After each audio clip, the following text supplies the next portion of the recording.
Thanks very much, everyone, for joining, and welcome to the Institute of Operational Risks Operational Resilience event, where we'll be discussing using operational risk management to meet regulatory expectations and build more resilience and more resilient organisations. Just a couple of housekeeping issues before. Could I ask that you all mute your microphones? And you're going to see we've got a great panel. So if you want to raise questions, and please feel free to do so, and we definitely encourage you to do so. Can you please just use the chat function, and we'll pick the questions up for there. Now, as regulators globally publish their operational resilience expectations, it's important that firms leverage their existing operational risk management frameworks to create an efficient and effective response. One of the things that's worried me is that I have seen firms where they're setting up totally independent operational resilience functions and capabilities, and they're ignoring the resources, knowledge that they already have within the organisation. The format of this session will be that Sean will do a presentation, and then we have a couple of people on the panel, and we'll take questions. So let me introduce Sean, who's Director of Enterprise and Operational Risk at Metro Bank. Let me also introduce the two panel members, Michael Grimwade, Managing Director of Operational Risk at ICBC Standard Bank, and David Blair, Compliance and Operational Risk Director at Bank of America. So we'll start with your presentation, Sean, if you could. Thank you. Thanks, Andrew. Just sharing my screen. Can you see that okay? Just make sure. Yes, we can. Thank you, Sean. Lovely. Okay, so yes, to build on Andrew's introduction, yeah, the theme here is how do you use your existing operational risk management framework to meet regulatory expectations and make sure you're resilient. And I think in a lot of firms, including my own, resilience is regarded as an outcome of having good operational risk management. So I'll start with going back to basics, just for benefit. I'm not sure how much experience the audience have, but just to go back to basics and the regulatory definitions. Operational resilience for the PRA with a prudential focus. For firms to be operationally resilient, they should be able to prevent disruption, adapt systems and processes to continue to provide services and functions, to return to normal running promptly, and to learn and evolve. So more than the business continuity framework that we've all been used to for many years, it's a much more proactive approach. From the FCA's perspective, focusing, as you'd expect, on customer impact, to prevent, adapt, respond to, recover and learn from operational disruptions. Key concepts: important business services, a relatively short list of external facing services for which the firm has chosen to build high levels of operational resilience in anticipation of operational disruption. Impact tolerances. There's a slide coming on with later on with us, shows the difference pictorially. It's different from your normal risk appetite in that you're assuming that the risk has crystallized, and the firms are expected to remain within their impact tolerances, increase their capacity to survive severe but plausible disruptions. And then the final one that is the concept of causing intolerable harm to your customers, harm for which consumers cannot easily recover. Key factors to consider, as I said from the previous slides: what potential impact could it have to cause harm to your customers? How time critical is your service? How quickly can you recover from its disruption? Could an outage cause the firm to impact its impact tolerance, or cause intolerable harm to its customers?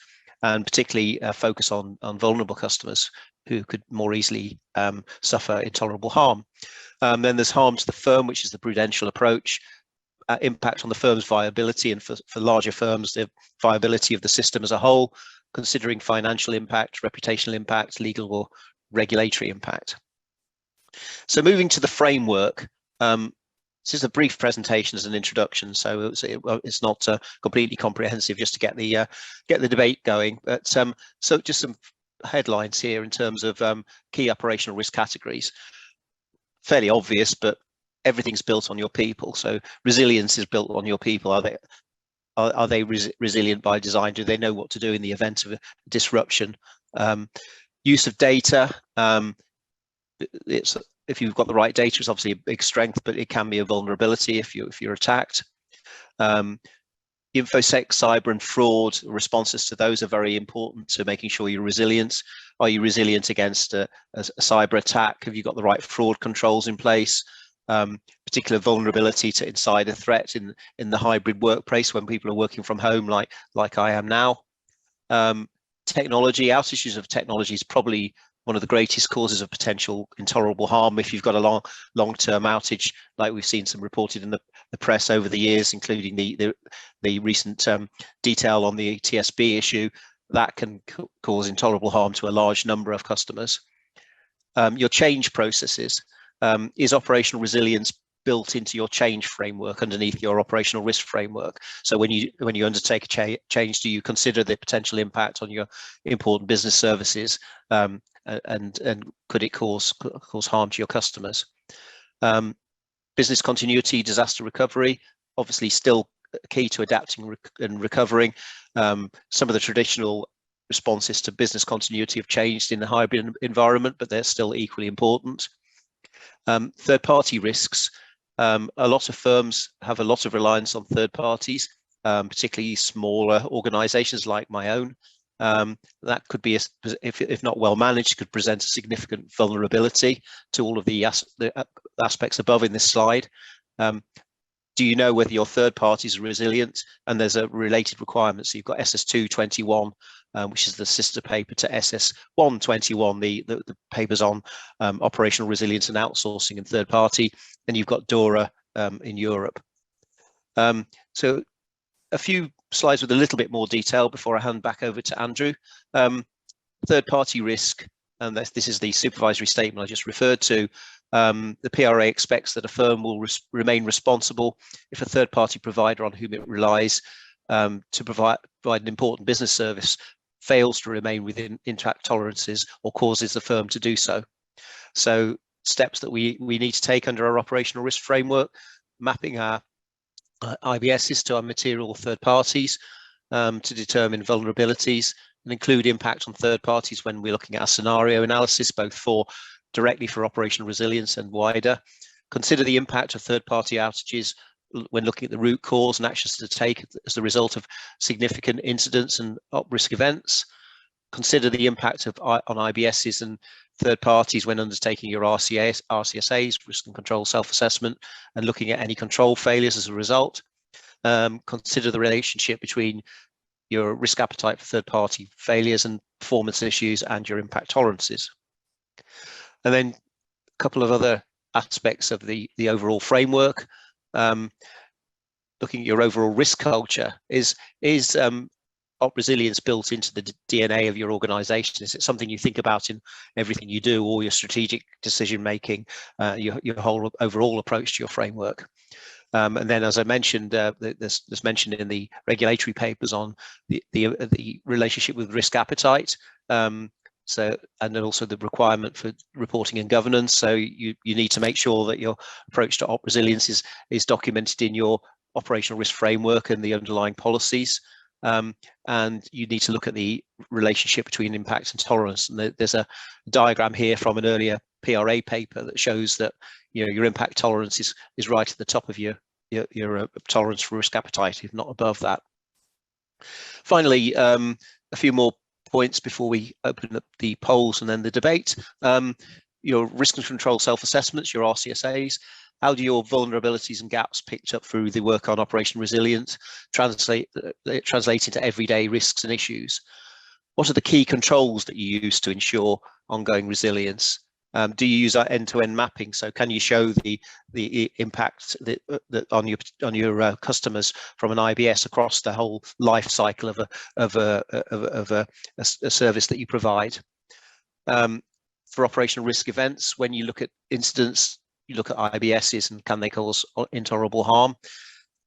As a result, when you do an impact review after an incident, can you make sure that you can adapt to them, learn from them, and prevent them recurring?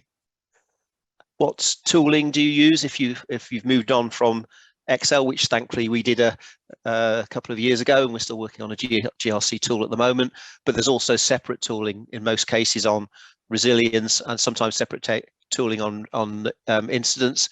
How do you use those effectively? Do they talk to each other? Or is there the sort of kind of nirvana at the moment? Can you use one tool to do all of that? I've not found one yet that does it, but I'm sure there are plenty of providers out there that would try and convince you otherwise. And finally, scenario analysis and your ICAP. Use of scenarios, we've been very familiar with them for many years for looking at in the UK at our Pillar 2 capital, Pillar 2A. How do you use the more focused scenarios to look at the impact on your important business services, designing them, considering impact on your IBSs and your third parties? When you do the workshop, have you got the right people to look at the effects on your IBSs? When you make sure the impacts and the lessons learned are reported through your governance structure under your OPERIS framework, as well as looking specifically as operational resilience, and learn from your scenarios. They're very, very good tools to learn about what could potentially happen if a big incident happens, and make sure you include those improvements that you make in the learnings in your framework. So look back at your RCSAs. Are there any controls that you can put in place that you haven't got already, or things that you can do to improve your approach overall? So that concludes my presentation. I just need to get back into stop sharing my screen, which I'm trying to do now. Bear with me. Thanks. While you're doing that, but it's gone. Thanks very much, Sean. I particularly like that final slide where it gives an idea of some of the existing tools that people have been using. And my own experience is that people have these tools, but there is maybe some things they have to do in order to adapt them to enable them to use them for operational resilience. We have a poll now, Jimmy, if you're in a position to launch that for us, please. Thank you, Jimmy. So there we have seven questions. So please select all the true statements for your organisation. The first is we've implemented governance arrangements for operational resilience. The second is we have assigned accountability within the firm for operational resilience. The third is we've identified which are our important business services in line with regulatory guidelines. The fourth is we've established impact tolerances which have been approved by the board. The fifth, we've mapped critical resources to each important business service. Sixth, we've designed severe but plausible scenarios to test whether important business services can remain within impact tolerances in the event of a disruption. And finally, we've taken action to address identified weaknesses and vulnerabilities. So if I could ask you all to respond to the poll, give you a couple of minutes. So simply just tick the elements that are correct for you.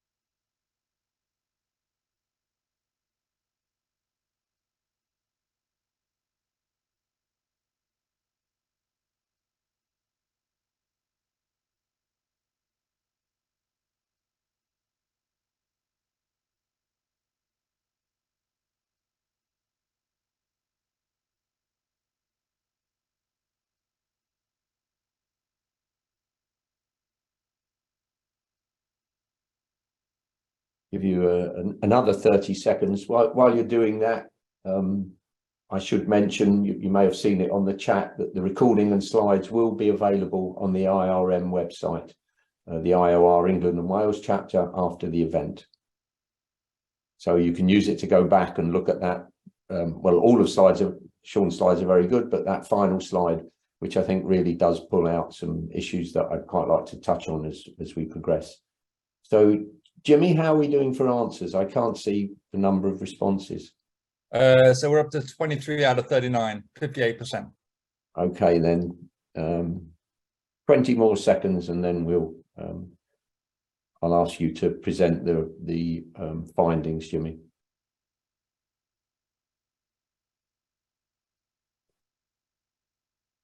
I should say to everyone that when I say 20 seconds, I apply exactly the same timekeeping schedule that I do when I cook.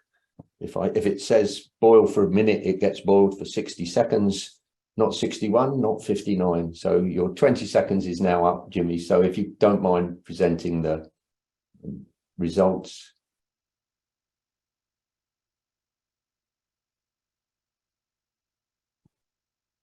Okay.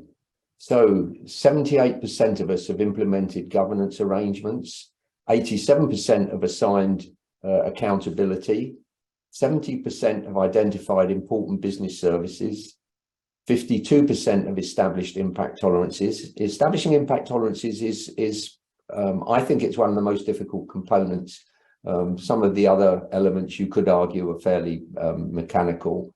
But impact tolerances requires a degree of decision. The same amount have mapped critical resources to each important business service. 40% have designed severe but plausible scenarios. If you're in the UK, you had until March last year to have started the scenario process, and now you're in this interim period. March this year, I think, and you're in this interim period and you've got till March 25 to fully moved into your scenario process. And 40% have taken action to address identified weaknesses. And I guess that's probably the same 40% that have designed severe but plausible scenarios. So, Michael, can I just turn to you and say, is there anything there that strikes you about the responses? You're on mute, Michael, sorry. Thanks, Andrew. I'm actually slightly surprised, and maybe it reflects the different jurisdictions people are dialing in from, that the answers aren't higher.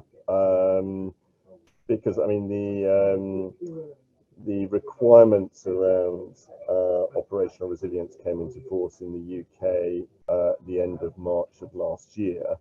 And my recollection of what we were required to do was, I think 6 out of the 7 things on that list was what we were meant to have done by that point. What we could, I think, still be a working process was a 7th point, which was if you've identified vulnerabilities or weaknesses, then you had until I think it was March 2025 to remediate those. So I think that was the only answer I gave a no to, but that was because of the tense in the way that Jimmy had phrased it, which was, I think it was in the past tense that you had remediated these, and you know, the regulators gave people 3 years because some of these things are more challenging than others to actually fix. So I think for many banks on this call, it'll probably be a work in progress. Thanks very much, Michael. I guess one of the things that we don't know is what percentage of participants are based in the UK and therefore subject to the UK requirements. David, is there anything there that strikes you? Very similar thoughts to Michael, actually, Andrew, around tolerance setting and mapping critical resources. As you alluded to, tolerance setting is not necessarily the most straightforward task to implement, and depending on how you're performing your mapping, again, I could understand why we've maybe got a lower score than I might have expected there. Thanks very much, David. Sean, have you got any observations you want to share? Pretty much same as everyone. I think that everyone's in a slightly different stage of maturity. I think the one as you mentioned, that we've got a little bit longer is to plug any gaps that we've identified, vulnerabilities, because we've got until March 2025 to do that. But I think most firms seem to be in a similar space, I think. Thanks very much, Sean. Jimmy, you can close that now. Thank you. I'm going to take advantage of my position And I want, if you can all think back to Sean's final slide where he listed several elements of an operational risk framework. And at the very top was one that I think is really important in any operational risk activity. And it's around risk identification, because if you don't identify the right risks, you're not managing them, you're not measuring them, you're not reporting the right risks, everything falls apart. So if I can just, and perhaps I'll start with you, Sean, if you could talk about how you think RCSAs, which is a tool of op risk management, can be used or adapted to help deliver resilience expectations. Yes, absolutely. And I think a lot of this is, you know, we're at a relatively early stage of joining these things up properly. So I think this is quite a timely topic to talk about. I think we've all been doing risk and control self-assessments, RCSAs, for some time now, to identify risk controls. What we're probably not advanced at, we certainly aren't at Metro yet, is connecting those up to our important business services. So how do you measure the risks and controls that impact your IBSs, and how do you use that information to make sure you're not causing intolerable harm to your customers and you're within your impact tolerances. So I think a lot of it is joining up the work that we're already doing, but making sure it works from an operational resilience perspective. Thank you very much, Sean. Michael, what about you? What are you doing in this area on risk and control self-assessments? So I think, Andrew, the RCSAs are probably most useful at the moment in terms of identifying risks which relate to infrastructure. So whether that's networks, data centers, whether it's your cybersecurity. I think what's more challenging is the linkage of what are essentially sort of process or application specific risks to an important business service. And that, you know, that really comes down to the extent to which for different organizations there will be, you know, varying levels of granularity with which they've done the RCSAs. And you know, if you think of the number of different processes that organizations have and the number of different applications, you know, generally RCSAs are not done at that level because it would just become a leviathan which would be impossible to manage. So that'll be my observation at the moment, is that they are most useful around the infrastructure kind of bank-wide types of risks and vulnerabilities. And I think we have to do some further iteration and development around, yeah, processes and applications that are specifically required for those processes as well. I'd also actually say, I'm not sure it's going to be picked up on the later questions, but I'll just flag now. I think obviously incident data is very important, but I would also emphasize the importance of external data as well, as being good sources of information about the types of risks that you can be exposed to, and particularly for external data that's obviously in the public domain, given that what we're interested in is risks which potentially cause intolerable harm to markets and or customers, as well as to our organizations ourselves. Almost by definition, those things will be in the public domain. So that external data is, I think, a very rich source of information around risks that we should manage. Thanks very much, Michael. David, have you got anything you want to add? Yes, Andrew. So much as Sean described, I think we're probably in the same position in terms of evolving the RICSA into the operational resilience framework. Although there are other framework elements we could consider. So whether there is a granular process and control inventory that could possibly be used as a link to the process enabler for each of the IBSs. So if you've got an inventory which details your processes, how your controls are performing, mapping that particular process, that will help with elements of the mapping activity. And with RICSA and legal entity RICSA, which we have at Bank of America, those are used to help inform the scenario testing. as is if you have, again, any form of risk identification inventory, where you're looking at severity and likelihood of risks occurring. Again, that can help you evolve your scenario program as you embed the resilience framework into operational risk. Thank you, David. It certainly strikes me from what I've seen and from the comments that the panel's made, that organisations have a lot of operational risk data, and that can be leveraged for operational resilience. And I particularly like Michael's example of internal and external event data.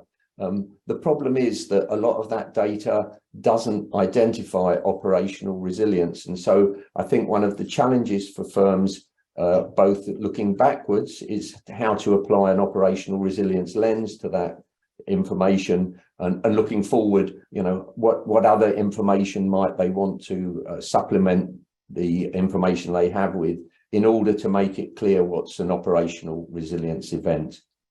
I'm going to ask a question now.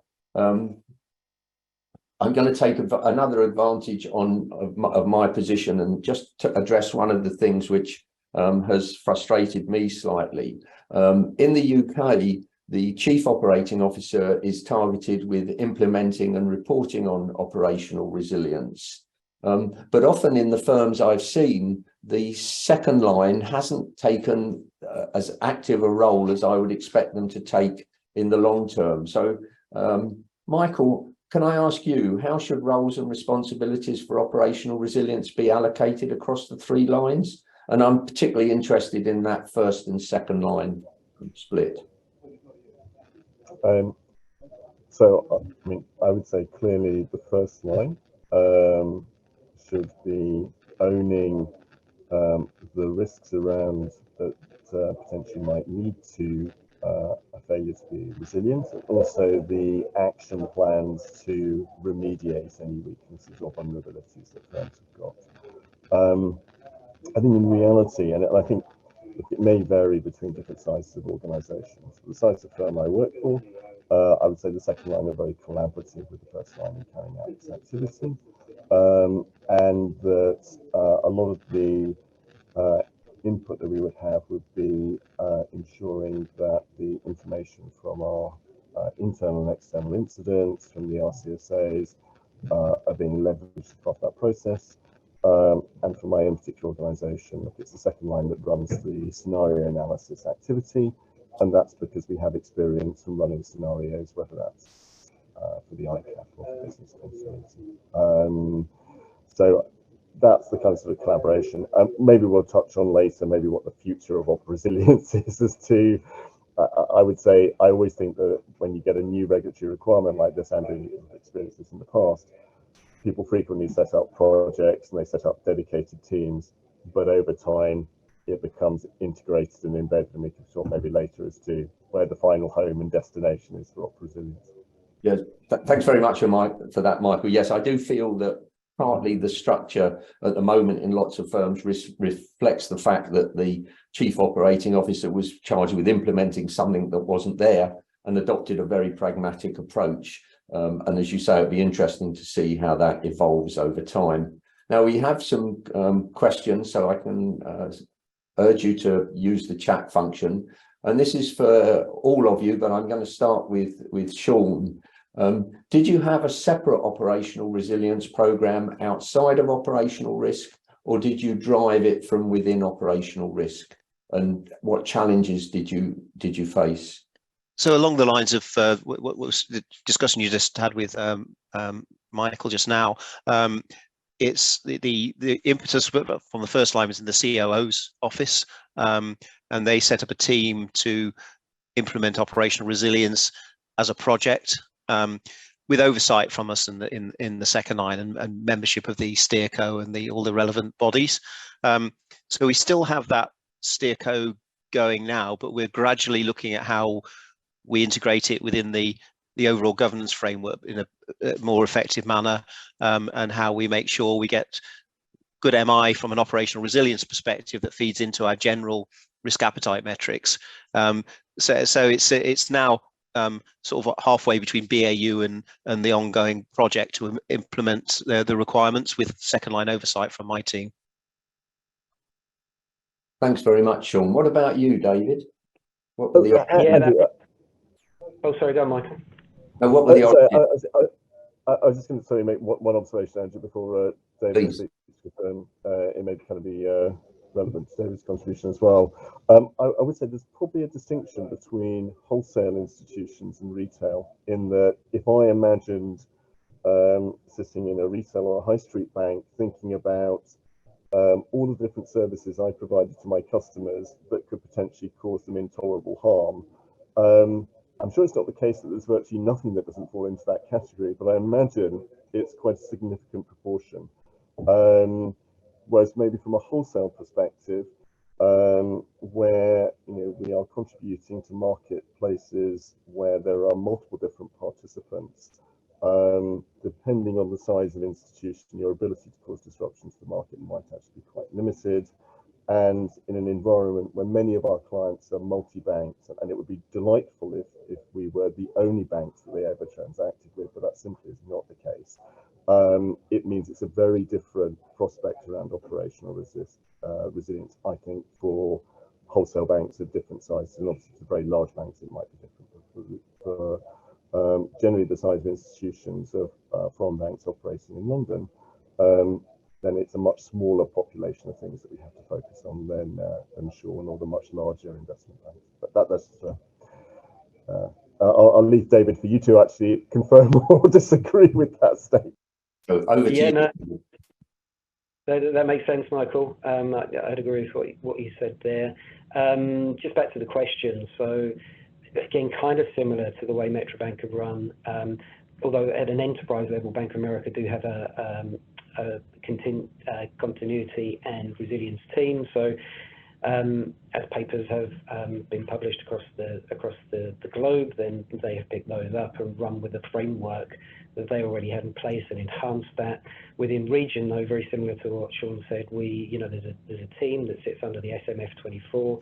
They're in effect running the program, the project, driving the services to ensure that they take the necessary actions in terms of setting tolerances, mapping, testing, etc. And then from a second line perspective, we provide that oversight to that team. The word that was mentioned just previously was collaborative, and I feel that because of the principles-based nature of the papers, it's key that there is a collaborative relationship between first and second line. A good example of that was the self-assessment. So that was recently, the second iteration was recently approved by the board, but work was done within the first line to pull that document together. My team was involved in reviewing that assessment. We provided oversight and challenge back, and then the final document was then subsequently reviewed by audit to ensure they took an independent stance. And then once those elements were all complete, then it went to the board for approval. Yeah, I can pick up on the point that Michael made about retail versus wholesale as well. Having spent many years of my career in wholesale banking, now at Metro and retail banking, I think that definitely confirm that is a big difference in that, as you say, with one of the debates we had about IBSs was almost the tendency to almost include absolutely everything. So what's important when you're looking at a customer in the high street, what's important and what's not, which more or less everything is. So yes, I think it is a different lens between retail and wholesale banking. Thanks very much for that. One of the questions is asking for any tips on creating a service lens across the risk taxonomy. So there's a couple of issues here. One is the risk taxonomy, and the other, would KRIs be a way forward? Sean, can I ask you for your thoughts on that? I don't think we're using our risk taxonomy for that. I don't know about others. We have third-party risk as part of our operational risk taxonomy as a risk type, and we have a first line team looking at procurement and supplier risk and how do we manage those services. I think it's more being a case of how do we map those to our important business services, and how do we make sure that we capture, as I mentioned in my presentation, the reliance, especially small banks, have on third parties and the services that they provide. And the RCSA again is another good tool to look at where those services impact, with what risks and controls they impact. Thank you. What others think. Thank you very much, David. Yeah, I think it goes back to the point you made previously, Andrew, around leveraging existing risk frameworks, taxonomies, etc., and metrics and KRIs that sit within those. And you know, I alluded to the fact that for the process enabler, for example, if you have a granular process and control inventory, you know, KRIs that pull from that can feed into the important business service and give you a lens on how that's performing. Thank you. Michael, have you got any thoughts on that? I mean, I'm not going to repeat, I guess, what's been said earlier. I would say one of the challenges around identifying services, I think, for many institutions will revolve around payments. And if you're a correspondent bank, then payments are clearly a service. If you're a retail bank and you're providing current accounts, and that's clearly a service that you provide to your customer.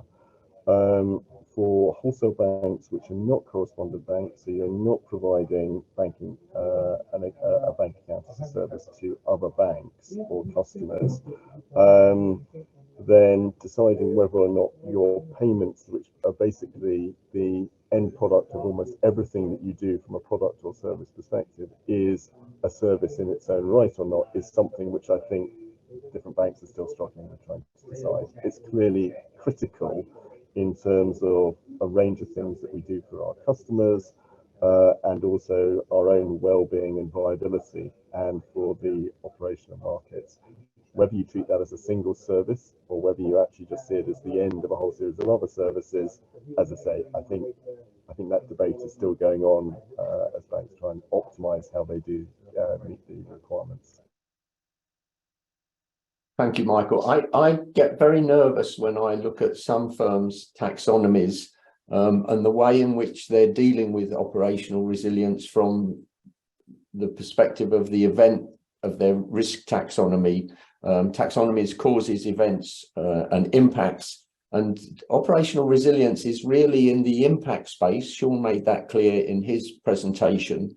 And so I get nervous when I see firms that introduce operational resilience as an event, because I think there's a danger that you're almost double counting the event. The event might be that you have an IT failure, and that leads to an operational resilience impact. So I would ask people to think quite a lot about how they reflect, if they're going to reflect operational resilience in their taxonomy, how they reflect it to make sure that your taxonomy is both exclusive and exhaustive. I would say, Andrew, actually, I have seen taxonomies. I can't even remember if the ORX operational risk taxonomy actually included business continuity management as an event category. I'm sure it did, and I did go back to them and say, look, this is actually, business continuity management is a control that mitigates, a whole series of different types of events that might occur. It could be systems disruption, it could be damage to physical assets, it could be employment practices and workplace safety. It's a mitigant for all these things. It's not a risk event in its own category, but that may be sowing the seeds for why op resilience has now appeared in some people's event taxonomies as well. Yeah, I think you're right. I can't remember where their current thinking is on this. Here's an interesting one, David, and I'm going to start with you. It's from an organisation that's not formally caught by the operational resilience regulations. And so the question is, are there any elements of the requirements that you would recommend as particularly beneficial for managing risk within the organisation? Yeah, the introduction of the papers brought a different lens, obviously, to what we'd seen before from traditional continuity and looking at the holistic end-to-end of the service. So certainly that mapping exercise and then testing to identify the vulnerabilities that might have been identified through that mapping exercise I think would be highly advantageous for firms if they're not captured to consider implementing to some degree, because I think that's huge benefits in helping identify and get ahead of, prevent potential risks occurring in the future. Thank you. Sean, any thought? I think also taking a proactive approach to knowing that you're going to have incidents, so to not only reacting to them from an incident management point of view, but looking actively to see what you can do to adapt if you're having playbooks for what could happen, and how do you react to them afterwards to prevent them recurring. So taking a proactive response rather than a slightly more reactive business continuity response. Thanks very much. Michael, have you got any tips, the top things you should use if you're not caught by the resilience requirements? I mean, I would say that all organisations have got business continuity frameworks. I would say that historically we've probably not been sufficiently disciplined when we were thinking about business continuity to think about our impacts on our customers and markets. And I think that it clearly was a consideration, but probably not as formal as in the op resilience frameworks. And I think that would be a good input into any organisation's business continuity framework that's not captured by op resilience to more formally assess, in terms of their planning, how you would limit the harm that you cause to your customers and how you'd limit the harm that you could cause to a marketplace. I say we've probably done that implicitly in the past, and I think going forward we should, clearly a more explicit assessment of those is beneficial. I think there's also, it strikes me hearing the responses, I wonder if there's a consumer duty perspective. So if you're caught by the consumer duty, the FCA's consumer duty requirements, and when we talk about operational resilience, we talk about causing intolerable harm. When we talk about consumer duty, we talk about avoiding causing foreseeable harm. It's one of the cross-cutting rules. And also one of the outcomes is providing the support that meets the customer's needs. So I think if you don't have an effective operational resilience framework, even if you're not required to have one, then, and you're caught by the consumer duty requirements, I think there's a danger that you'll actually fail to meet some of your obligations. The next point I have, I'm going to read because it strikes a real chord with me as someone who's worked in multi-country organisations, and if anyone on the panel wants to empathise, then please do. But it is a comment more than a question, but I think it has great value. So when implementing operational resilience, it's a real challenge to apply a service lens at group level and then a country lens for specific country regulations. The example they give is Hong Kong, Singapore and Malaysia. But yeah, is there a challenge in this kind of matrix approach that organisations have? Has anybody experienced that, or have we all been lucky? I think, Andrew? Yeah, go on, please. Yeah, I wouldn't say, well, a challenge to a degree. I alluded to the enterprise framework we have for resiliency in one of the previous questions, and because a number of those regulations are similar in nature, the same kind of component parts, the holistic end-to-end service, identifying business services, tolerances, map testing, etc. Then to a degree that overarching enterprise resiliency framework can be embedded to a certain degree within each of those jurisdictions. It's looking for the nuances within those particular mandates, understanding where they are, and then ensuring that the requisite local jurisdictional board and oversight is conducted both first, second line. So it is a challenge to a degree, but I think the level of consistency is not exactly the same, obviously, between the different regulations has assisted us from that enterprise approach to resiliency. I don't know if that helps. No, that's great. Thank you very much, David. The next question raises an issue that's certainly lurking in the background for all of us, and it's DORA. So the question is, it seems to be fairly clear that operational resilience, is to be implemented in existing processes, frameworks, and be connected throughout the business. Do you see or interpret the up and coming DORA that an operational resilience strategy needs to be set and thus also owned by a particular role, function, area to ensure implementation and ongoing assurance? Michael, are you captured by DORA? Are you gonna say no? Thank heavens. We have a very much kind of a rest of the world footprint, actually. So our EU footprint is tiny. So I'm probably not the best person to talk about DORA, actually. Sorry, Andrew, for being the first person you selected on that. No. What about you, David? Is this an issue for you? Yes, we will be captured by DORA. It's a significant point of discussion at the moment.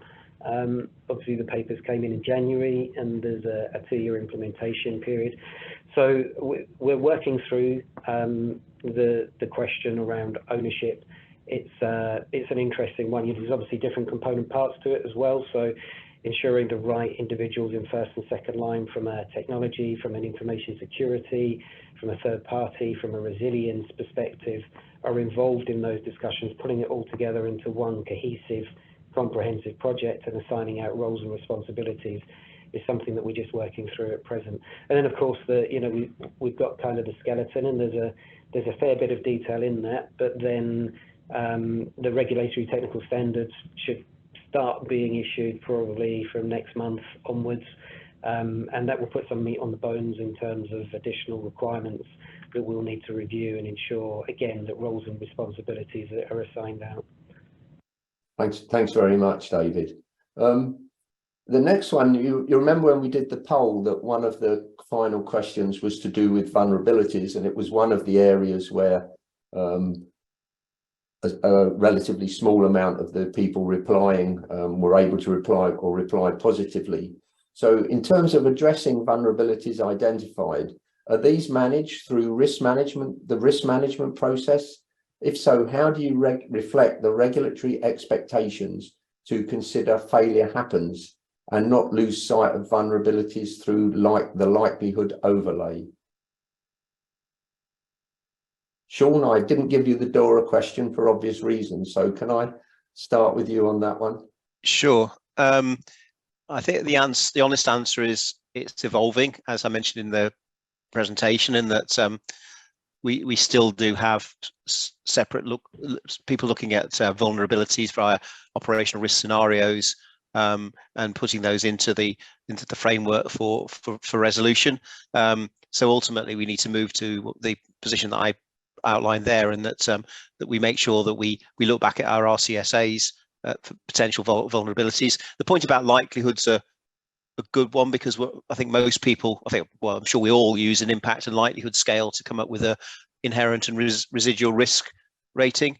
So these, you're looking at the fact that you're almost assuming that these vulnerabilities can happen. I mean, one of the biggest examples I think we probably all have is vulnerability to infosec/cyber attack, where you'd like to hope that, although we're attacked all the time, that the likelihood of a big one coming through is quite rare, but you have to prepare for it, because that could be the most impactful vulnerability that you have. So it's I wouldn't say we've got the perfect answer, but it's something we're striving towards. David, what about you? Yeah, I mean, I guess you could look at it as a kind of a merging of the two. So within the resilience framework, you're obviously identifying those vulnerabilities that would prevent recovery within tolerance. So there would be cases where those would be opened as issues under the traditional ops risk framework, and also as well with regards to ops resilience programs. So have we got the right governance routines in place? So even with those vulnerabilities, have we got a routine in place that's well governed, that ensures that they are reviewed on a regular basis to ensure that actions have been taken, and mitigating actions put in place to remediate the situation. So again, if you don't have something like that set up, that's a potential for an issue. So there's a little bit of a merging between the two, be driven by the Ops Res program, but they may leverage the Ops Risk issues approach. Thank you, David. Michael, what about you and addressing these vulnerabilities? I mean, I would I guess start by thinking about the inherent risks that you're exposed to, and the unpleasant nature of some of the risks that we're exposed to, and therefore the controls that mitigate those to reduce the residual risk down to an acceptable level. Some events are just naturally rare. I think cyber attacks may be rare for banks, but only because of the defense in depth that we've got in terms of a portfolio of controls. And I think what that means is that any weaknesses in those layers of control, I would expect people to be capturing as vulnerabilities, and I would expect almost for people to be tracking two types of actions through, whether it's op resilience governance or whether it's operational risk, whatever. And that is where you've got some degree of deficit or weakness, whether that's driven by end-of-life technology or whatever, that needs to be remediated. And then for all of us, given the dynamic nature of the threat of cyber, every bank will have an ongoing program of continual enhancement and improvement, because if you don't, then you'll end up with vulnerabilities and successful attacks against you. And I think our governance committees should be tracking both the remediation of deficiencies that we've got, and also those ongoing programs of continual improvement to reflect the fact that the people who are attacking us are continually evolving and developing and improving as well. Thank you very much, Michael. So as we're kind of moving towards the end of our time, the question that I'd like to pose to you all, and David, I'll start with you, is this issue of, and we saw the scores of how people are doing in terms of implementing their op resilience frameworks. What do you see as the greatest challenges to implementing and embedding operational resilience? Yeah, I mean, that can vary depending on where you are on the journey, so to speak. I think one huge challenge all the way from the outset has been the principles-based nature, and that's been a challenge in understanding whether we're on the right track or not. And I know from speaking to other firms that they're in the same boat. So are you generally going along the same lines, or are you an outlier in any way, shape or form, and the way you've identified your services or set your tolerances? What's your definition of intolerable harm, and then how have you applied that when setting your tolerances? So I think there's potentially a few. The need to get the right culture, create a culture within the organisation, get buy-in from the senior leaders, first, second line, and make sure there's an education program in place. I think, as we've kind of alluded to, integrating the existing frameworks, I think that's a piece of work that we need to do to ensure they're integrated cohesively, so that we can leverage, and again, back to the point you made earlier, Andrew, the existing risk frameworks to enhance resilience. I think ensuring resiliency within third-party supply chain is a key factor, and that's obviously going to be addressed to some degree by DORA and the discussion paper that's out in the moment in the UK. But that's still a major consideration and a major challenge, I think, for firms to deal with. Thank you, David. Now, Sean, with your retail lens, then what do you see as the greatest challenges? I think to build on what David said, it is bringing those two lenses together and making sure we keep that focus on the on the customers that we have. So we think about in everything we do, not only risk, but in terms of strategy and management, just day-to-day management, the board level oversight. How do we continue to keep fresh the idea that we have to look at operational resilience in absolutely everything we do, and have that lens on our approach to incidents, third parties, as David said, which is a major challenge to make sure that they understand their role in making sure we're resilient, and keeping that approach fresh. I think it was a huge push for everybody to get to March rather, last year, 31st of March, and always breathe a sigh of relief. But that was almost the start of it, really. You get to that stage where you've done your self-assessment, and then what? So you have to keep the so what going. Why are we doing this? It's not just because it's a regulation. So the people on the call that are talking about coming from areas that are not captured by that jurisdiction, well, there are genuine huge benefits from implementing this, aside from the fact that it's required by the regulator. It's a great point, Sean, about people getting to the March 2022 deadline, and almost in some instances, scenarios is one you just had to kind of fall over the starting line. We saw quite a few organisations that kind of took the opportunity, quite rightly, because things were fairly intense up until that deadline. They took the opportunity to take a bit of a deep breath. But my concern is not everybody has now started with the kind of vigour and enthusiasm that they really should have done. So I think that's certainly a challenge. Michael, what about you? What do you see as the greatest challenges to implementing and embedding the resilience requirements? I'll flag two things, and then it probably touches on what Sean and David already said, actually, which is ultimately we need to move away from standalone teams and integrate this into business continuity, into operational risk, and in the activities of the first line. Because I think the longer it remains as standalone, the more challenging it is, just in terms of the value it adds versus the cost that you incur of actually doing it. And then the second thing I would say is that, slightly touching on Sean's point, like, our businesses evolve, and we need to make sure that the frameworks actually evolve with it. If I cast my mind back, many a decade, one of Sean's important business services, if we'd had operational resilience, several decades ago, would have been ATMs so that people could get cash out. I imagine today that ATM network is not an important business service, because you can use multiple different banks' ATMs, and even before the pandemic, people were tapping, people were using cards. Our businesses will continue to evolve, and we need to make sure that that the op resilience kind of frameworks and what we capture as important business services don't stay slightly frozen in time as at March of 2022, when we crossed the finishing line on the UK's requirement to comply. So those are my two observations. Thank you very much. I think time has now moved against us. So what I'd like to do is thank all the members of the panel for their participation, thank the delegates, and particularly thank those who took this opportunity to to identify and raise some questions. I always think the most powerful part of these sorts of presentations are the questions that are addressed, because they're the issues delegates want to know the answers to, rather than the issues the panel think they want to tell you.